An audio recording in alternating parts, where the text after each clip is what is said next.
अस्सलाम वालेकुम नाजरीन, मैं हूं जाम सलमान और आप देख रहे हैं लाइव ग्लोबल टीवी। आज 12 रबीउल अव्वल है, जश्न आमद रसूल सल्लल्लाहु अलैहि वसल्लम। वो मुबारक दिन जब कायनात की सबसे अजीम हस्ती रहमतुल लिल आलमीन हजरत मोहम्मद मुस्तफ़ा सल्लल्लाहु अलैहि वसल्लम इस दुनिया में तशरीफ लाए। मेरी तरफ से आप सबको पूरी उम्मत मुस्लिमा को ईद मिलादुन नबी सल्लल्लाहु अलैहि वसल्लम बहुत बहुत मुबारक हो। नाजरीन, आज के इस मुबारक दिन में क्या इमरान खान के लिए अडियाला जेल का दरवाज़ा खुल चुका है? क्या बैकडोर डील्स की कोशिश आखिरी मरहले में दाखिल हो चुकी है?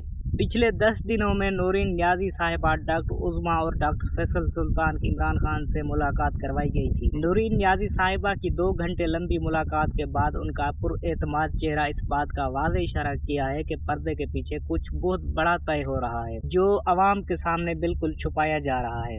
खबरें यह हैं कि इस्टेब्लिशमेंट और हुकूमत हर कीमत पर इमरान खान से एक डील चाहती है। उनका कहना है कि आप अपने सियासी एजेंडा लेकर आगे बढ़ें, लेकिन हमारे साथ मामलात को सेटल कर लें। लेकिन दूसरी तरफ इमरान खान और उनके बेटे कासिम और सलमान का वाज़ेह पैगाम है कि 74 साल की उम्र में भी इमरान खान ना डील करेंगे, ना ही NRO लेंगे और ना ही कोई समझौता करेंगे।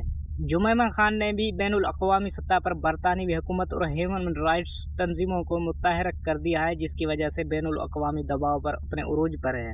नाज़रीन, हवाओं का रुख बदल रहा है और इसका सबसे बड़ा सबूत कल PTV पर नजर आया था। तहरीक इंसाफ के नुमाइंदे सुहेल आफरीदी को पहली बार सरकारी टेलीविजन PTV पर जगह दी गई थी। जब सुहेल आफरीदी ने PTV का माइक देखा था, उनका रद्द-ए-अमल देखने वाला था, लेकिन नून लीग के हनीफ अब्बासी के साथ उनका ये मुकाबला अब मीडिया में तेजी से वायरल हो रहा है। लेकिन नून लीग और अताउल्लाह तारड़ की कैंप में इस वक्त खुलबली मची हुई है। नून लीग को लग रहा है कि मोहसिन नकवी और एस्टेब्लिशमेंट उन्हें पीछे छोड़कर नए रास्ते तलाश कर रही है। शहबाज शरीफ और मरियम नवाज की क़यादत इस वक्त शदीद दबाव में है। नाज़रीन, सियासी दबाव के साथ इंसानी हुकूक का मामला भी अब शिद्दत से तेजी इख्तियार कर चुका है। डॉक्टर यास्मीन राशिद, अलीमा हमजा, मियां महमूद रशीद, सेनेटर एजाज चौधरी और उमर सरफराज चीमा समेत सैकड़ों कारकुनों पर होने वाले मुजालिम पर अब आवाज़ें बुलंद हो रही हैं।